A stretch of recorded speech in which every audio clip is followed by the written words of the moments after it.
Qu'est-ce que ces décisions, si elle est effectivement confirmée, signifient pour les frontaliers? Bah, la première chose, c'est que ça va être une baisse de leur pouvoir d'achat. C'est-à-dire qu'ils vont devoir cotiser d'une manière beaucoup plus importante sur leur salaire pour leur assurance maladie. Donc ça, c'est la première chose. La deuxième, bah, ceux qui ont des soins en Suisse, des protocoles de soins en Suisse, bah, on ne sait pas trop comment ça va faire, hein. On ne sait pas s'ils vont pouvoir continuer à se faire soigner en Suisse ou pas. Donc là, il y a un impact médical qui est fort. Et puis, bah, la troisième, c'est les équilibres dans les régions frontalières, parce que cette baisse de pouvoir d'achat, ça va entraîner évidemment des difficultés pour un certain nombre de ménages, des achats en moins, et donc une situation déséquilibrée dans nos régions. Quand le gouvernement dit c'est juste une mesure de justice par rapport à l'ensemble des salariés français, qu'est-ce que vous répondez? Alors, d'abord, il faut revenir un petit peu sur l'histoire, hein. Il faut savoir que la sécurité sociale n'avait pas voulu prendre les travailleurs frontaliers.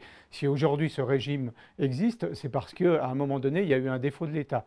Aujourd'hui, ce qui est particulièrement choquant, c'est qu'on nous balance cette nouvelle mesure dans les 2 mois, sans que personne n'ait eu le temps ni de s'y préparer. Quand je dis personne, c'est à la fois les travailleurs frontaliers, mais aussi les caisses primaires d'assurance maladie locale, qui ne savent pas du tout comment elles vont pouvoir gérer l'arrivée de ces personnes. Et puis, c'est méconnaître complètement la situation locale, et en particulier ceux qui ont des soins en Suisse. Qu'est-ce qui va devenir de ces personnes-là?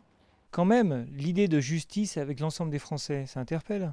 Bien sûr, mais les frontaliers n'ont jamais voulu être exemptés ou ne pas faire preuve de solidarité.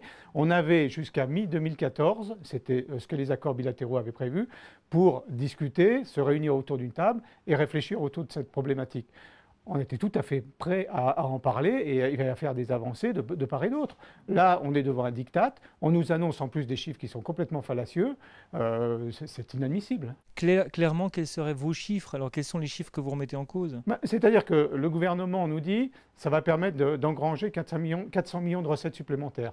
OK, mais il ne parle pas du tout des dépenses qui vont arriver en face. Parce que, évidemment, lorsque vous avez 130 000 personnes qui vont réintégrer la sécurité sociale, ça veut dire que ces gens vont se faire soigner, vont être hospitalisés, etc.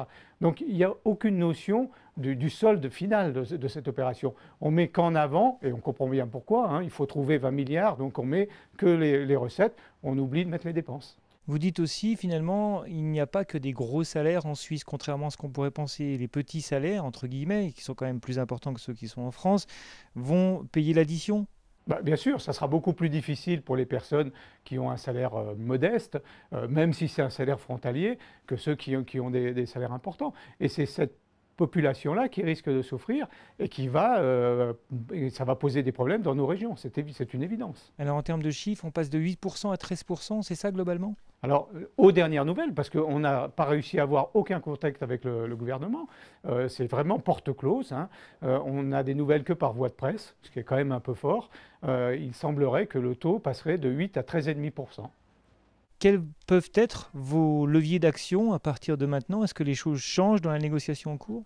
Alors, pour l'instant, on essaye, en sollicitant nos parlementaires des régions frontalières, les présidents de région, enfin, un peu toutes les personnes qui peuvent avoir un poids politique, pour essayer de faire ouvrir la porte du gouvernement, hein, qui pour l'instant est fermé à double tour. C'est la première démarche. On espère encore, d'ici la semaine prochaine, pouvoir avoir un contact. Si ce n'est pas le cas, bah, il ne nous restera que des solutions un peu plus extrêmes, hein, la manifestation, le blocage de frontières.